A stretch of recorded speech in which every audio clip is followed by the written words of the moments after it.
Welcome back, everyone, to another episode of College Hockey Talk. On today's podcast, I am joined by UConn women's hockey freshman Kathryn Stockdale. Welcome to the podcast, Kathryn. How's everything going? Hi, thanks for having me. Everything's going pretty well. That's good to hear. And I want to start off this podcast by talking about last weekend's series you had against Vermont. You unfortunately lost both of those games, but overall, what did you take away from those games that'll help you out in the rest of the year? Yeah, that was definitely a hard one, but I think we took away as a team coming out stronger. Our first period and really our intensity, we boosted it in the second game, but things just didn't go our way. So I think that's the biggest thing we need to work on. But other than that, we will definitely be ready for next weekend. Yeah, and looking at the bigger picture of this season, what are some positive things you have taken away from this year so far? This year, positives, I would say on the ice, definitely the speed of the game is a lot stronger than when I played junior. So that's something I really looked forward to. And also this year, my team's really awesome. Like it's kind of a family dynamic. So that's a huge positive that makes coming to the rink a lot fun and like makes you want to come to the rink and makes you want to play hockey, which is awesome. Yeah, and what was the biggest adjustment you had to make to college hockey? Was it the mental side of the game, making quicker decisions with the puck, or was it more the physicality playing against players that are 4 years older than you are? Yeah, I would say a little mix of both. Like, definitely the speed of the game is way faster, and people are definitely older and stronger than me, which is a challenge. But you learn to cope with it as like you get more games in and stuff. So I think just coming from a, a little bit slower pace of a game, but that's something I really looked at, and the intensity. It's a lot. Not only are the girls faster, but like the game, the passing, everything on the ice is a lot faster. Yeah, and what's the biggest improvement you've made to your game this year, you think? Um, the biggest improvement I would say I made to my game is quicker decisions with the puck. I think before I had more time to like think and kind of do my own thing, but now learning new plays and stuff with this team is a lot different. So I think just making quicker decisions and thinking more about the newer systems is something that I definitely had to add to my game. Yeah, and what's it like to play this season without any fans? And has that been an adjustment for yourself? Because I know at Frady's, it can get pretty packed up in there, and it feels like the fans are kind of on top of you. What's it like not having that crowd? Yeah, well, I actually haven't experienced a huge crowd. In junior, we didn't have too many fans. So coming in, it was really quiet in the rink. You can definitely hear people, but I'm really looking forward in the upcoming years to have more fans in the stands because I haven't really experienced that yet. So that's what I'm looking forward to. You've also had to adjust to many schedule changes throughout the season. How have you mentally stayed prepared for all those postponements and changes that have been made to your schedule so far?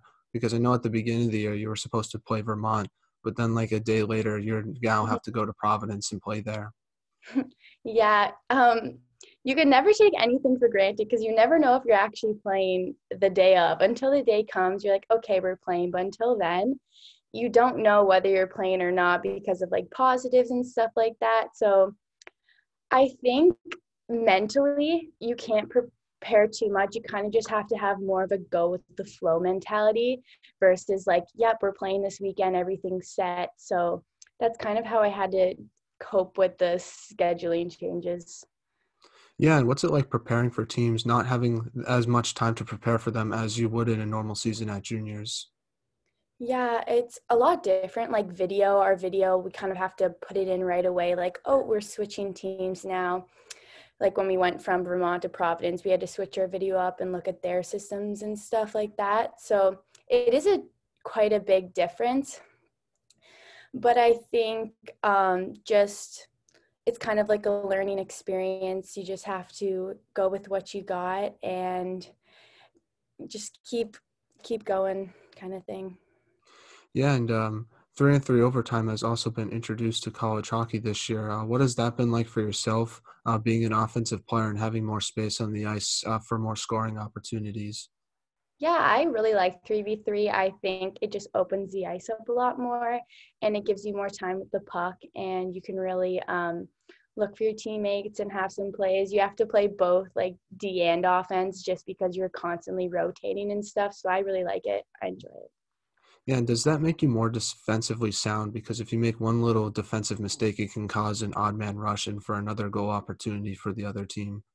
Oh yeah, for sure. You really have to focus on and you have to know where like both your players are at all times just in case you do make that little error to make sure someone's behind you and if they're not, maybe rethink your decision on how you're going to go about it with the puck a little riskier or a little safer just based on the 3v3 idea.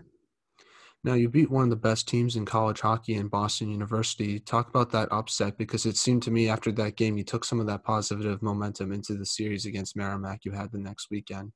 Yeah, after we beat BU, we were pumped. The next weekend, we felt like we were on a constant up. So that really helped us for that weekend. And it was just, yeah, we got offensively, we scored a lot more in that game. So I think that's what helped us the following series. We were thinking more of an offensive mindset, which definitely helped us. Yeah, and you scored your first collegiate goal against Merrimack. Talk about that goal and who did you call first after the game? Oh, yeah. I was really excited about that because it was right before Christmas break, before we got to go home for a bit. So scoring that goal before the second half of the season started was really nice. And I think I called my brother right after I scored. Yeah. Nice. Mhm. Now, how have the upperclassmen helped your transition into college hockey, especially leaders like Natalie Snodgrass and Emily Reed, who's done a good job with your leadership for your team so far? Yeah, on ice, they've definitely showed us like how during practice, like it can be fun, but you also have to focus and that kind of aspect of how college is very different. So they definitely showed us at practice, like the pace of the game and stuff like that. And watching them play, you can grow from it and just their experience and the way that they possess the puck is something that I look at. And yeah, it's definitely helped my game looking at some of the things that they do on the ice. Now, what's it like to play under Coach Chris McKenzie, and how has he helped your hockey development? Oh yeah, Coach Mack is awesome. They tell you all like the little things you need to work on, and they're really supportive. And yeah, I really enjoy all my coaches. They're great to play with. They make our like team more of like a family, and so it makes coming to practice really fun. And yeah, I enjoy it. They don't sugarcoat things as well. Like if they see something that you need to improve on, they'll tell you so that you can like work on it. And I like that a lot. Yeah, and talk about your off season this year, and what did you do to prepare for this season with all the challenges you probably faced with ice time being limited and gyms being closed? Yeah, definitely. It was quite tricky. My gyms didn't open up till later in the summer, so I had kind of like a homemade gym in my basement. So I would Zoom meet with my trainer and like my other people in my training group that are other college athletes from different teams, and we would Zoom meet and work out together, which was fun because I could still like instead of training in that group during the summer, I could work out with them on Zoom. And other than that, I did a lot of rollerblading hockey because of the rinks were closed. So I would stick handle with my brother outside. And when the ice opened up, I definitely jumped on that right away and got as much as I could. Yeah, and I want to transition now to the beginning of your hockey career. You're from Ottawa. What was it like growing up there, and how did you start playing hockey? Yeah, I actually started playing hockey later in life. Like I would say most people start when they're super young, but I was like 10. I started off figure skating and playing ringette, which a lot of people in the States haven't heard of. And so I'd play ringette and figure skating. And then my brother played hockey, so I always grew up watching him and my dad play. And I asked my parents if I could try out. So I tried out, but I wanted to also play ringette and figure skating at the same time. So when I made hockey, my parents were like, yeah, you can only do that one, sorry. So I quit ringette and figure skating and just stuck with hockey, and I never looked back. Yeah, and who was your favorite player growing up, and how do you try to model your game after their game? My favorite player growing up was Steven Stamkos. He had sick hands, so I really modeled that, and I tried some of his moves sometimes. And he has a really hard shot and one-timer, so that's something I looked at and definitely tried to get as close to or like work on that. How's your one-timer compared to his? Oh, definitely, I definitely need some work on that to even compare to his. That's for sure. Now, you were mentioning him throughout the podcast, but you have an older brother who also plays college hockey with Alabama Huntsville. What's it like to have an older sibling who also plays hockey, and how does that help your hockey development? And what's your communication with him like during a college hockey season? Yeah, I would say growing up, it was very competitive with all sports. We would always go on the outdoor rinks and play together, which was really fun. And we would go on like training sessions together. So just looking at teaching each other new moves and new things that we found was growing up really helped my hockey. And yeah, communication, we talk after every game and stuff like that. We watch each other's games. So yeah, and then we kind of like tell each other like, oh, like maybe on that play, and we kind of call each other out, which is fun. Yeah, I enjoy it. Now, before UConn, you played for the Ottawa Lady Senators, where you got to play with a lot of D1 college hockey commits like Gigi Pora, who is someone we've had on the podcast previously. How was your experience there, and how did you get the opportunity to play with that program? Yeah, so my coach at the time, his name was Bernie Pym. He kind of really helped us grow as players and taught us a lot of things because he used to coach guys hockey and then transferred to girls hockey for that season. So like with Gigi and all the other players, he definitely taught us and prepared us more for college, which I liked. And he would always talk about college and how fast you have to be and like more like how your mentality should be. So I feel like that helped all of us on that team get to where we are. You also played for the Nepean Junior Wildcats. How did playing for that organization help prepare you for college hockey? Yeah, that was a great organization. They helped prepare me a lot by teaching us new moves and stuff like that, and taught us kind of like how it's going to be different because we also had a lot of players there going to college hockey as well. So all the people there working together, like on each line, everyone's good. So it really helped me like play with good players all the time. That's, yeah. You also played soccer and field hockey growing up, and you were very successful at both sports, winning 3 city championships in soccer and 1 championship in field hockey. How did playing other sports help your development as a hockey player? Yeah, field hockey, when I started off, it was a tricky one because I am a left-handed shot. So switching to right was kind of tricky, but caught on pretty quick. So I feel like, and soccer as well, it definitely helped my fitness, both of them. And it just gives you more like soccer, you can kind of see plays. And I find that helps with hockey and also field hockey. Both of them kind of connect together, not only cardio, but they help with like field hockey helped my hands a lot, learning both like left and right, and soccer, having the ability to like see people on the pitch and stuff like that helps me to like keep my head up more on the ice. So yeah, kind of adds a little more dynamics to my game. Do you think I've noticed a lot of people who play just one sport throughout their whole lives, they seem to get kind of burnt out just playing that one sport. Do you think playing those other sports helped your love for hockey grow even more? Oh yeah, for sure. Because when I was younger, I would um, be all dressed in my soccer stuff and then quickly switch to hockey like an hour later, doing that like every day. So I think it helped me to go really love both sports. And then when you pick one, like when I had to pick hockey over soccer and field hockey, it was definitely a challenge because you learn to like love all the sports, but then you can focus more. But as a kid, yeah, like you don't burn out as quick because your mentality's on many different things rather than just focusing and stressing yourself out on hockey.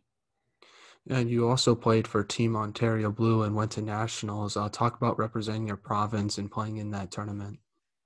Yeah, representing them was super fun. It was definitely a new experience playing with new girls for the first time on that weekend.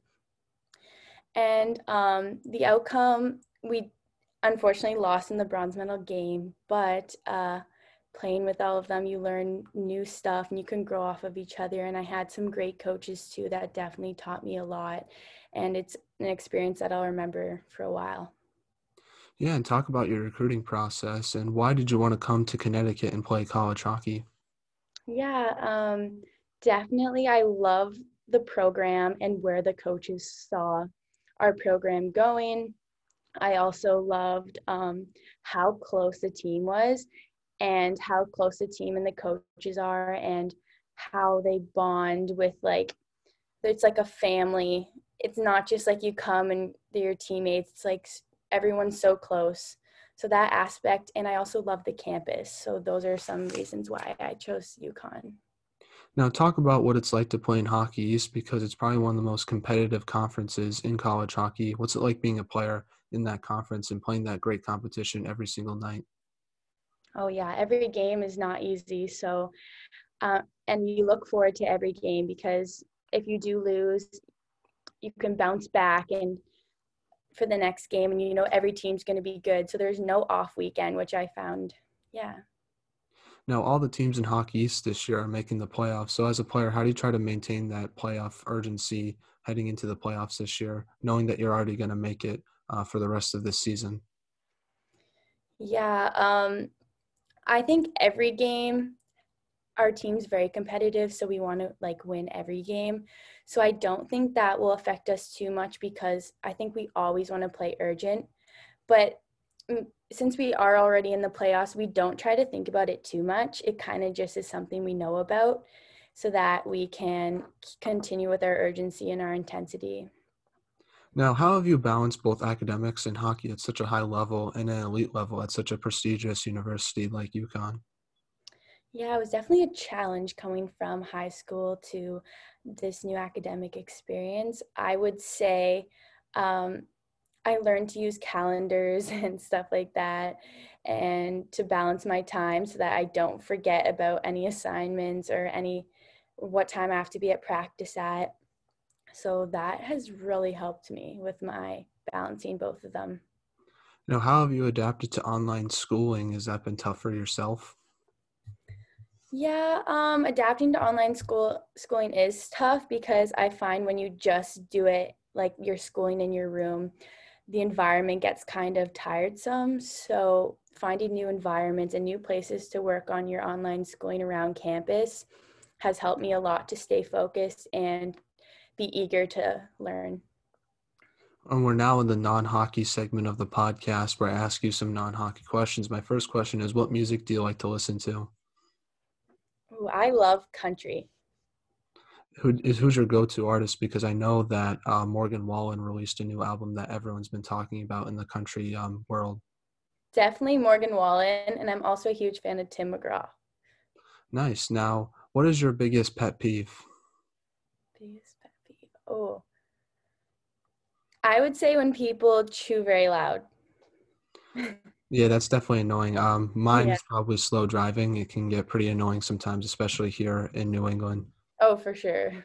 Now, if you could have lunch with anyone in the world, who would it be and why? Ooh.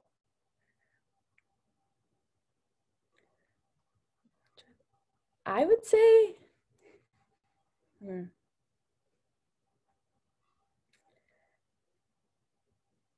I would say Morgan Wallen, just because during lunch I'd ask him to come, like, hopefully make a song out of our lunch or something like that. Maybe I'd make the next album. That would be pretty cool. Now, what's your favorite dining hall at UConn?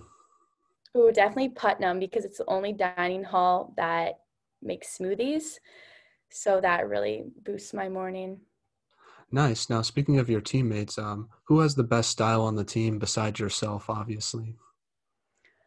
Ooh, best style. I would say Danica, Pasqua, and Cam Wong. Both of their styles are very nice. Now, who is the funniest on the team? Oh, definitely Boozy. Now, what sports do you like to follow on campus besides women's hockey? Because I know UConn has a great athletics program. Yeah, my roommates and I watch the basketball games, the women's basketball games a lot on the TV now, especially since we can't watch, we watch them there. So those are fun to watch. Yeah, and right outside my window is the field hockey field, so I can watch some of their games and their scrimmages as well. What's your thoughts on Paige Beckers? I know she's making a very much of a big impact on the women's basketball team at UConn. Yeah, I heard she got Rookie of the Week twice now, so that's huge. That's awesome. I hope they continue to keep it going and show everyone what UConn's about. Now, back to some hockey questions. What do you think should be done to help grow women's hockey? I know a lot of strides have been made by the PWHPA and the NWHL, but do you think there's anything else that should be done to help grow the sport?